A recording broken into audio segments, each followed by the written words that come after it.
सांगमने जय Jagannath welcome back to Annapurna हांडीशाल।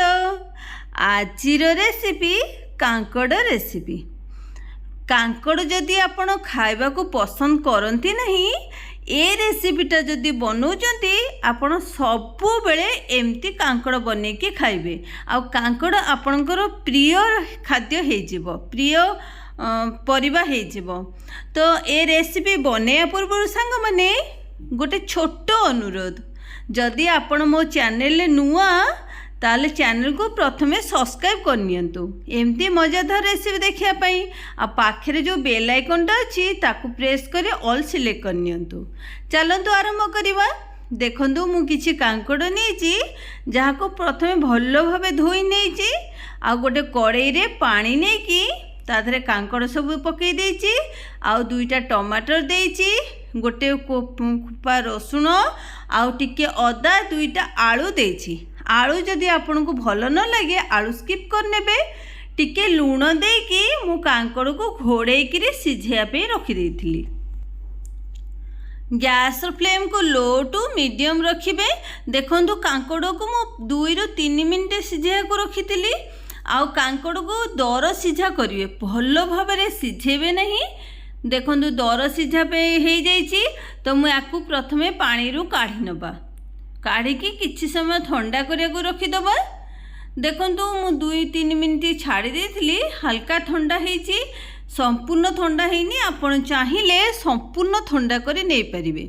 तो मैं एमती प्रथमे आलू गुड़िक चोपा छड़े नौची आ आलू गुड़िक एमती राउंड शेप रे काटी नौची। तो आपण आपणक मन पसंद हिसाब रे आपण काटी परिबे। तो सांग माने जदि वीडियो आपन को भल लगे गोटे लाइक आ गोटे कमेंट निश्चिंत करिवे।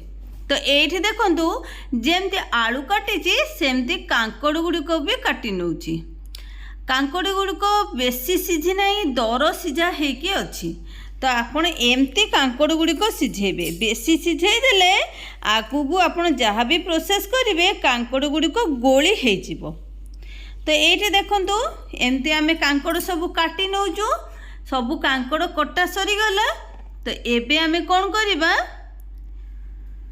तो चलंतु कांकड़ काटी सारला परे आमे गोटे मसला बनेइबा। मसला पई मु एठी रसुण तो पकेइथिली पानी रे, रसुण तो सिझी जाइछि। रसुण सिझी गला परे चोपा गुड़ी को आराम से बाहरी जिवो। तो एमती आमे सब जाको प्रथमे चोपा बाहर करदबा। आउ ए अदा को भी एमती टिके टिके हाथ रे चोपा बाहर कर देबा। तो देखंतु आमे रसुण आउ अदा एमती अदा को चोपा काढ़ी सारी अदा टिके मु बड़ कि नेइछि ताकू काटी कि नबा, नले मसला बाटिला बेल को बहुत ही टाइम लागिबो। तो अदा को आउ रसुण को आ ये टमाटर को भी आमे पानी रे देइथिले। टमाटर भी भल से सिझी जाइछि आ ता चोपा भी भल भाबे छाड़ी जाइछि। तो ये सब को आमे एमती छोट मसला बटा जार रे आमे सब नहीं जिबा। बेसी मसलार व्यवहार मुझे करू नहीं। अल्प मसला रे केमती आमे भल भाबे भल खाइबा आउ ए रेसिपी रे कम तेल मसला व्यवहार हेछि। बेसी तेल मसला व्यवहार हे नहीं। एबे गैस रो संग माने बहुत ही प्रॉब्लम चलची। तो आमे कम जाल रे कम तेल मसला रे केते बढ़िया खाइबा बनेबा चलंतु देखेबी। तो मुझे मिक्सी जार रे सब जिनस नहीं जाइछि। तापर मु सेही कड़ाई रे गोटे चामच रु तेल देइछि आ पान मधुरी अध चामच देइछि। तापर मु पियाज गोटे बड़ पियाज छोट करी काटी नहीं पियाज को पके देइछि। पान मधुरी जो आमे छुंक रे देइछे छुंक पई कि बहुत ही बढ़िया बास्ना आसीबो, पार्टी को भी बहुत ही स्वादिया लागिबो।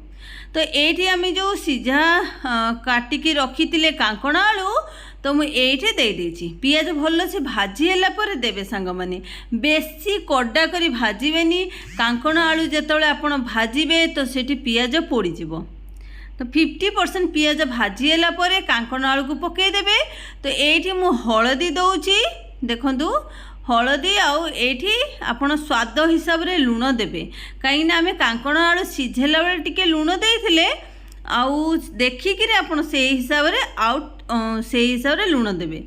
तो ये मु हलदी दे देछि हलदी देकी टिके गोळेई नेथिली आ एठी आउ टिके लूण दउछि लूण दे सारा पर आमे टिके भल से ताकू गोळेई नबा तो एमती भल से मु गोळेई नेछि गोळेई सारा पर आकू आमे प्लेट को काढी नबा कहीं आम तेल टिके आपको भाजी देले तो येटा टिके टाण टाण भी हो गला आ जहाँ दर सीझा टिके थिला आ बाद बाकी जहाँ सीझीबार थिला सीझीगला तो कांकण आलू ये भल भाव सीझीगला तो आम कड़े काढ़ी नेलु आउ गोटे चामच से कड़े तेल देछि तेल टिके हल्का गरम हो आसीथिला तो मुझे जो मसला बाटी थी ए मसला को मु आधे दे देछि मसला को आम तेल धीरे टिके नाकु जारिबा बेसी तेलर व्यवहार मुझे करना कि बेसी मसलार भी व्यवहार मुझे करना देखु मसला को आम तेल रे कषि कषिकी एठी मसला एकदम भल भाव जरी जाइए मसला तेल छाड़ी आरंभ कर सारी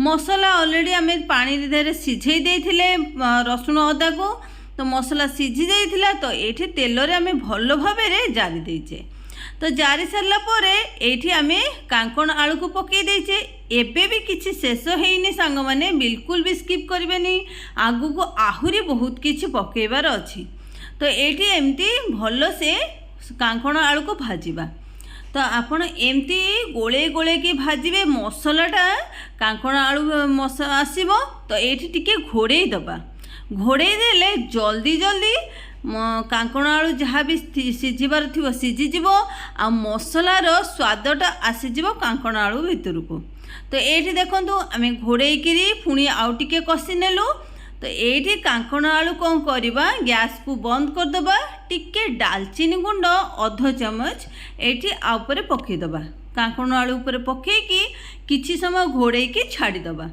तो सांग माने देखंतु किछि समय पर केते बढ़िया से कांकण आलू रेडी हो गला एते सुआदिया एते मजादार कांकण आलू जदि आपण थरे बनेबे सबु बेले बनेकी खाइबे तो सांग माने आज में एतिकी रहुची पुणी देखा नुआ एक रेसिपी सहित।